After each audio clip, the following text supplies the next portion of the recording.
lagi dalam video tema 3K perkembangan teknologi. Namun hari ini kita hanya membahas review top test subtema 1 sampai subtema 2 dengan tema perkembangan teknologi pangan dan perkembangan teknologi sandang. Ya, jadi subtema 1 dan subtema 2. Nah, kita akan membahas review.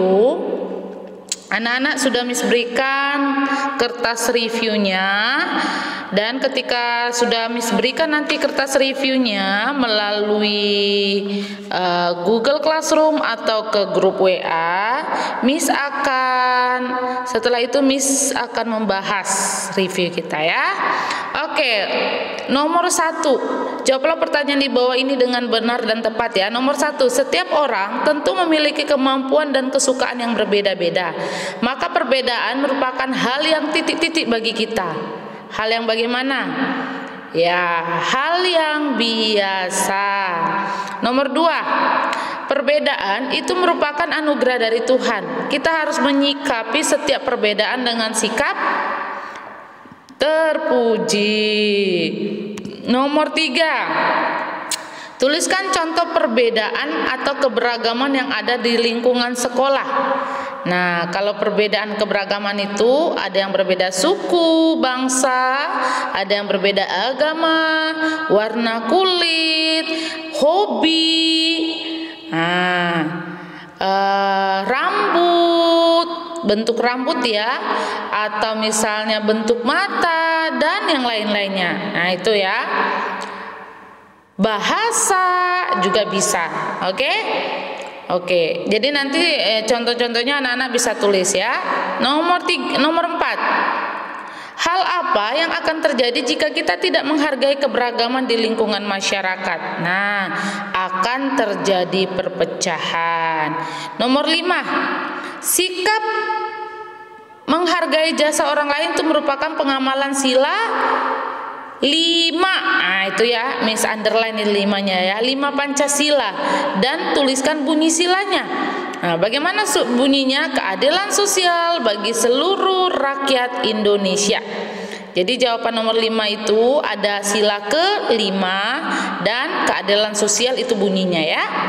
Nomor 6, saat lomba gerak jalan di sekolah, kelompok Arga tiba-tiba di garis finish terlebih dahulu. Seharusnya sikap kelompok Arga terhadap kelompok lain adalah ikut memberi semangat, itu ya. Ikut memberi semangat. Nomor 7, tuliskan dan jelaskan 3 kebutuhan dasar yang dimiliki setiap manusia. Jadi ada 3 ya, ada pangan, sandang, dan papan. Nah, kalau pangan itu kebutuhan akan makanan, sandang itu kebutuhan akan pakaian, dan papan itu kebutuhan akan rumah atau tempat tinggal. Oke, nomor 8, teknologi pangan adalah, nah, apa ini maksud dengan teknologi pangan ini? Adalah penerapan ilmu pengetahuan untuk mengolah bahan pangan. Nah, jadi dia penerapan ilmu pengetahuan untuk mengolah bahan pangan. Oke. Nomor 9, jelaskan 3 manfaat dari teknologi pangan. Nah, ini sudah kita bahas ya. Nah, ini dia, bahan pangan dapat tersedia dalam waktu yang cukup lama. Kelebihan hasil panen pertanian dapat diolah menjadi bahan pangan yang lain, dan bahan pangan menjadi bersih dan bebas dari bibit penyakit. Itu manfaatnya. Ya, nomor 9. Oke, next kita masuk ke nomor 10. Nomor 10 ya. Agar pangan selalu tersedia, maka dilakukan cara-cara teknologi pangan. Nah, teknologi pangan agar makanan dapat tetap tersedia. Tuliskan cara-cara teknologi pangan tersebut. Ini dia ya. Cara-caranya. Ini cara mengolah, cara menyimpan, cara mengemas, dan mengawetkan makanan. Itu cara-caranya ya. Oke, nomor 11. Tuliskan 4 bahan dasar pakaian beserta sifatnya. Nah, ada bahan katun, wool, sutra, dan plastik atau PVC ya, plastik itu ya. Nah, sifatnya ada katun tuh sifat bahannya dingin, sejuk, dan menyerap keringat. Wol itu sifat bahannya seratnya tebal dan mampu menghangatkan tubuh. Kalau sutra itu sifat bahannya halus dan mengkilat. Bahan plastik itu sifatnya kedap air. Itu untuk nomor 11 ya. Oke, nomor 12, tuliskan perbedaan pembuatan pakaian secara tradisional dan modern. Ini juga sudah kita bahas ya. Nah, kalau tradisional itu pembuatannya dengan menggunakan alat tradisional atau dengan tenaga manusia. Sedangkan kalau modern itu pembuatan pakaiannya itu menggunakan mesin ya. Jadi kalau tradisional itu alat tradisional dan dengan tenaga manusia. Nomor 13, hitunglah luas bangunan di bawah ini. Nah, coba hitung. Berapa sih luas bangunan ini? Nah, kalau yang gambar biru ini berapa ini? Berapa persegi persatuan? Yang di tengah juga berapa persegi satuan? Yang di ujung juga. Oke, yang biru 13. Nah, jadi segitiga tambah segitiga itu dihitung 1 persegi ya. Yang hijau di tengah ini adalah 24. Yang hijau di ujung 17. Jadi dihitung segitiga tambah segitiga itu dihitung 1 persegi. Oke? Oke, ini untuk nomor 13. Kita masuk ke nomor 14. Oke. 14 ini anak-anak perhatikan, ada gambar. Nah, kira-kira volume ember itu berapa ya? Nah, volume ember sama dengan titik-titik volume botol. Berapa itu? 5. Iya ya, itu ada 5 ya. Jadi kalau 5 air di botol dimasukkan ke ember itu menjadi 1 ember ya. Oke, 15. Indah menuangkan minuman dari teko ke dalam 7 cangkir gelas. Semua cangkir terisi penuh minuman dan teko menjadi kosong. Sehingga volume teko itu adalah berapa cangkir? 7. Oke ya.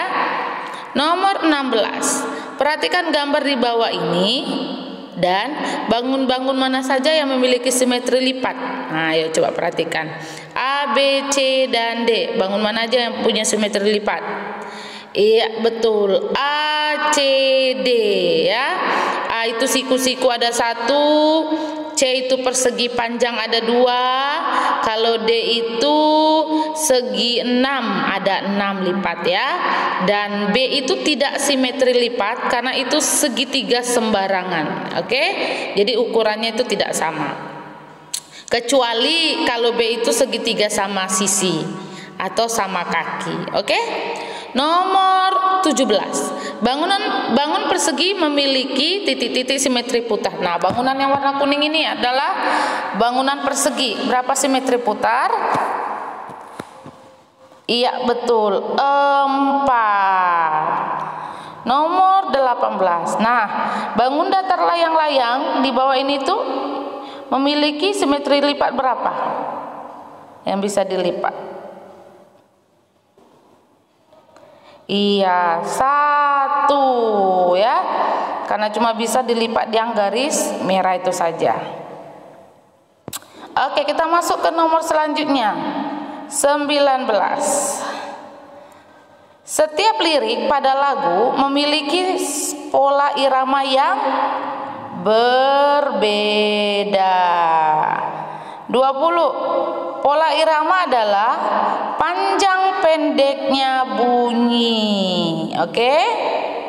Nomor 21. Lagu Nenek Moyangku merupakan lagu ciptaan ya, Ibu Sud. Oke. 22. Tari Patenung berasal dari daerah Toraja, Sulawesi Selatan. Nomor 23. Lagu yang digunakan untuk mengiringi gerakan tarian pendek adalah Good. Lagu Pelangi-Pelangi. Itu ada di buku ya. Nomor 24. Latihan meluncur di air dapat dilakukan dengan menggunakan papan luncur tentunya. Dan nomor 25. Teknik paling dasar pada olahraga renang apa? Oke, teknik paling dasar pada olahraga renang adalah menahan napas di dalam air, dan mengambang di permukaan air. 26. Tuliskan langkah-langkah kedua pada latihan mengapung tanpa alat bantu. Langkah kedua ya anak-anak ya, jangan salah, yaitu angkat satu kaki ke permukaan air dan kaki yang lain menginjak dasar kolam. Itu menginjak ya. Oke, nomor 27. Jelaskan cara melakukan gerakan kaki pada posisi telungkup. Nah, gerak-gerakan kedua kaki menendang ke arah belakang. Dan yang terakhir, jelaskan 4 langkah melakukan gerakan meluncur. Ini ada di buku juga ya. Pertama, berdirilah membelakangi dinding kolam. Kedua, luruskan kedua lengan ke depan. Ketiga, letakkan satu kaki pada dinding kolam. Dan yang keempat, ambil napas sedalam-dalamnya dan meluncur dengan mendorong kaki yang tadi diletakkan ke dinding kolam ya. Oke, 28 review kita, 28 soal yang kita review sudah selesai. Dan Miss harapkan nanti anak-anak bisa belajar lebih lagi untuk menghadapi top test tematik 3G subtema 1 sampai 2. Oke? Sampai jumpa dalam video pembelajaran di subtema 3 ya. Bye bye.